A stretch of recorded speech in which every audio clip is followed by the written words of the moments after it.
Hello everybody, welcome back to the Young Fan Podcast and welcome to another match reaction for Oxford United as they travelled to Wigan Atheltic on this Tuesday night. And in the end, earned what I say was a really difficult, tough, but I'd say in the end, well-earned 1-1 draw, a point against a side that haven't lost a game in 19 games, now 20 games.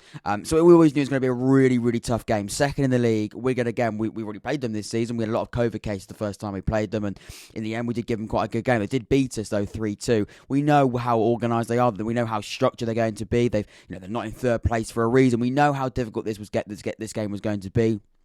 And we knew if we're going to get anything from this game, especially away from home, we had to put in a very, very good performance. And I think we did that. There were patches of the game where Wigan were on Oxford United. And again, we expected that.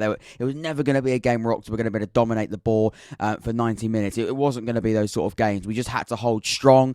We had to be compact. We had to be well structured. We had to be well organised. We had to be tactically set up for what we knew, like I said, was going to be a really quite difficult game. And Matty Taylor took the lead. And we started, and the goal we scored, by the way, the Matty Taylor goal was absolutely phenomenal. Really, really good goal. It combined so well. It started with Sykes sort of on the far touchline, a really good piece of skill.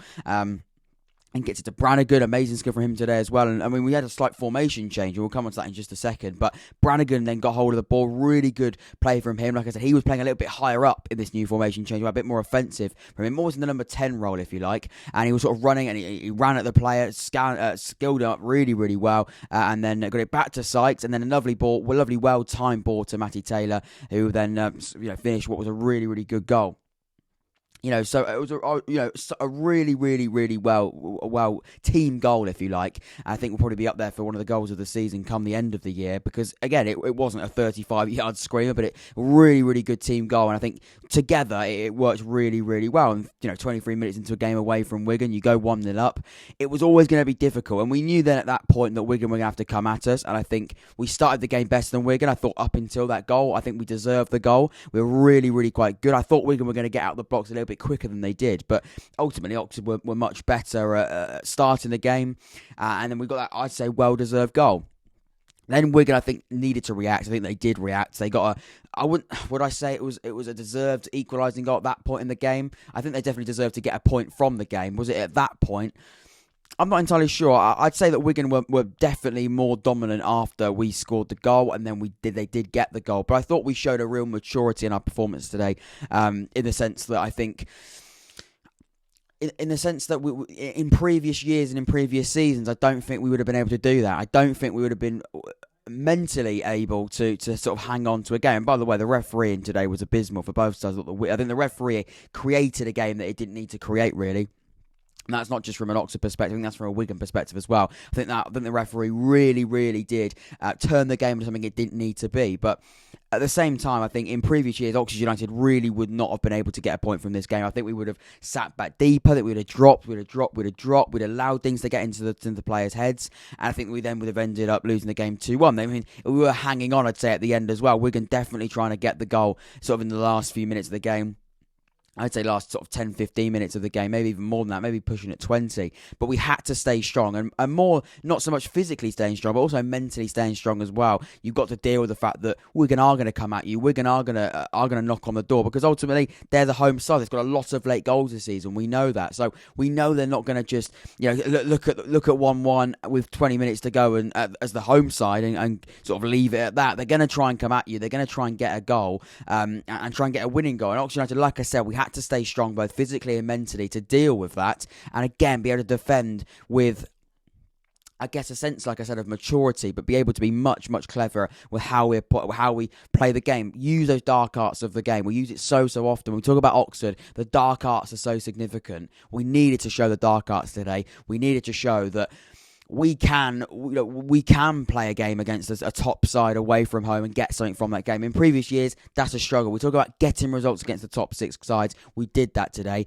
and we showed again today that level of, I guess, change in what we tried to do, and I guess the change in philosophy that Carl Robinson, and fair play to Carl Robinson and his coaching staff, to implement into these players and go, we don't always have to be pretty. We are going to have to play a different style, show those dark arts at points in the game, and we did that today as well. I don't think the referee helped, but the referee did definitely turn the game into something it didn't need to turn into. He definitely could have been much more on top of the discipline side of the game. Of course he could. Some of the decisions I think were very, very wrong.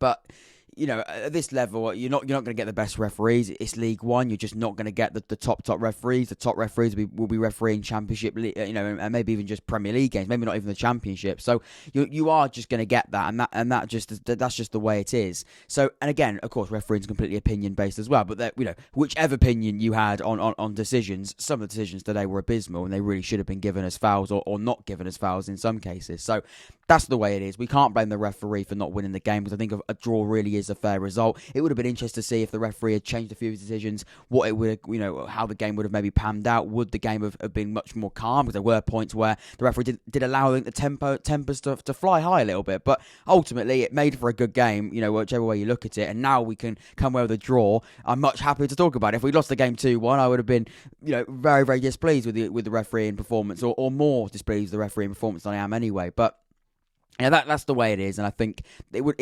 Hindsight's a wonderful thing. Could the game have been dealt a little bit differently? At the time, it felt much worse, but now we've got a point. I think there's a sense of calmness around that. But like I said as well, Oxford United, I think were good at spells. I thought Wigan did have some big spells in the game, and they got their goal as well. Sort of where they had their biggest spell. I think in the first half, they did get their goal and probably did deserve it. The second half, the first half, the start of the second half felt a little bit flat, I thought it was a little bit disorganised. I think both teams didn't really know how the game was going to go. It was similar, it felt like two teams were trying to work each other out at the start of the game.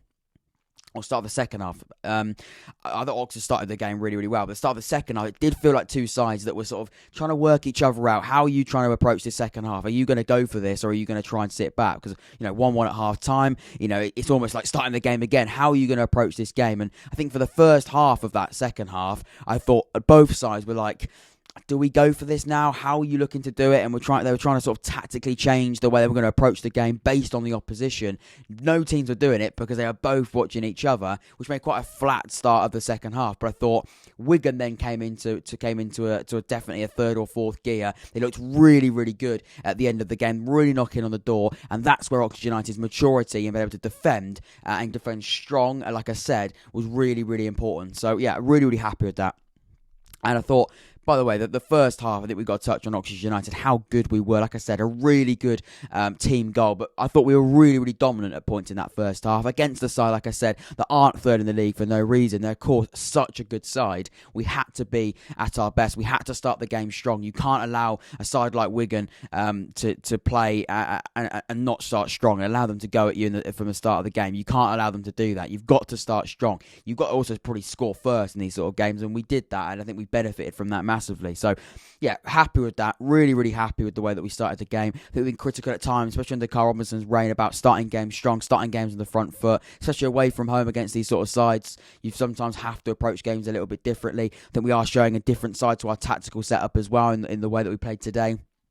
A few different changes. Playing a midfield of Brannigan, Herbie Kane and Marcus McGuane, but we almost had Kane and McGuane playing sort of as a pivot in the two, and then Brannigan playing higher in that sort of central attacking midfield role, the number 10 role, if you like, behind Matty Taylor. There were points actually in the game where Matty Taylor was almost playing with Callum Brannigan up front, and Brannigan was sort of as that second striker, really quite close to Matty Taylor, in the way that we were playing. And I didn't mind that because, Brannigan's got legs, he presses really, really well, he's got the energy to press well, and also he was demanding it from his Oxford United teammates to push up the field, get out, play a much higher line.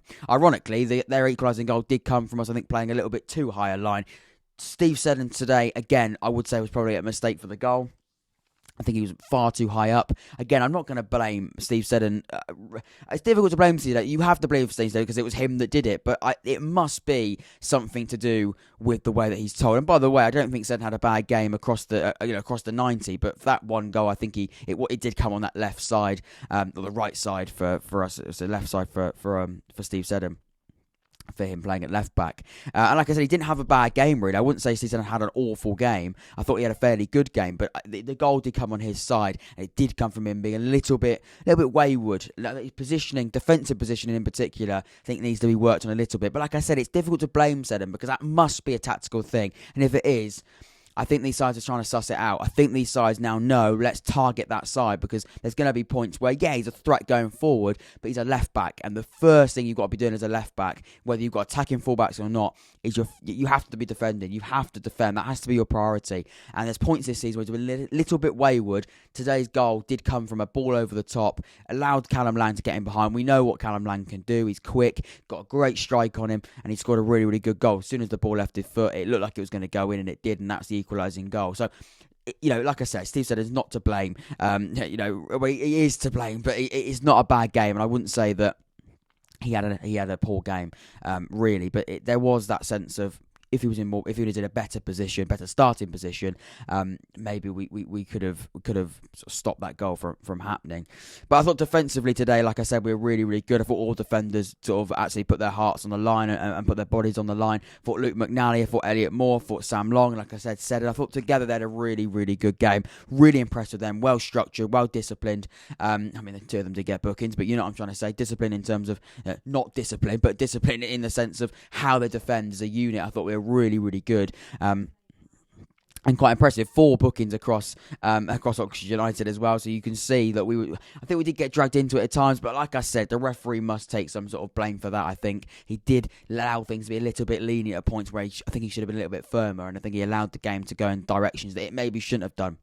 In terms of stats, we know Oxford United are a possession-based team, but they didn't actually dominate possession today. We weren't allowed to, because I think Wigan were much, much better at being able to do that. We had less shots. We had less shots on target, off target, less block shots, less corners, less offsides. Wigan definitely did have the majority of those stats this evening. But I thought, ultimately, they're second in the league now for a reason. We know the quality of Wigan. We knew we were going to have to play a bit of a different style. We knew we had to play a little bit different in this game. And we're going to come away with a really, really hard-earned, I'd say well-deserved point, and a fantastic point for Oxford United as well. 6th in the table, just hit 50 points. Really, really happy with that. And it sets up a really big game on Saturday night against Portsmouth. But like I said, a fantastic win against Gillingham 7-2. A really good point, a tough point away from home against Wigan. And now a really big game against Portsmouth at home, where again, we're going to have to put in a really, really top performance to get something from that game. Like I said, Portsmouth are in great form, to be honest, but we still need to be at our best, because we know Portsmouth are a real, real threat. But this is a massive confidence boost